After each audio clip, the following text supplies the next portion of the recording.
নগদ অ্যাকাউন্টের ব্যালেন্স কীভাবে চেক করবেন, তো চলুন দেখিয়ে দেই। নগদ অ্যাকাউন্টের ব্যালেন্স চেক করার জন্য আপনার ফোনের ডায়াল প্যাডে চলে আসতে হবে। ডায়াল প্যাডে চলে আসার পর আপনাকে একটি কোড ডায়াল করতে হবে। কোডটি হচ্ছে *167# কোডটি ডায়াল করতে হবে। কোডটি ডায়াল করার পর আপনার সামনে এরকম একটা মেনু চলে আসবে। এখানে দেখুন 7 নম্বরে একটা অপশন দেখতে পাচ্ছেন, মাই নগদ। তাই নিচে 7 নম্বরটা লিখে দিতে হবে। লিখে দেওয়ার পর সেন্টার উপর ক্লিক করতে হবে।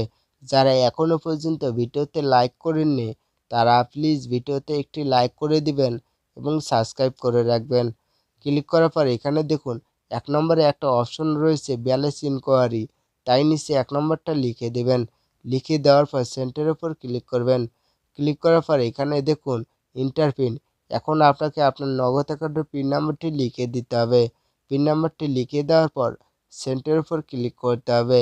ক্লিক করার পর দেখতে পারেন আমার নগদ অ্যাকাউন্টের ব্যালেন্স হচ্ছে ৳8.50। তো এই ছিল আজকের ভিডিও। আপনার কাছে ভিডিওটি কেমন লেগেছে তা অবশ্যই কমেন্ট করে জানাবেন। আর ভিডিওটি ভালো লাগলে অবশ্যই ভিডিওতে একটি লাইক করে দেবেন এবং সাবস্ক্রাইব করে রাখবেন।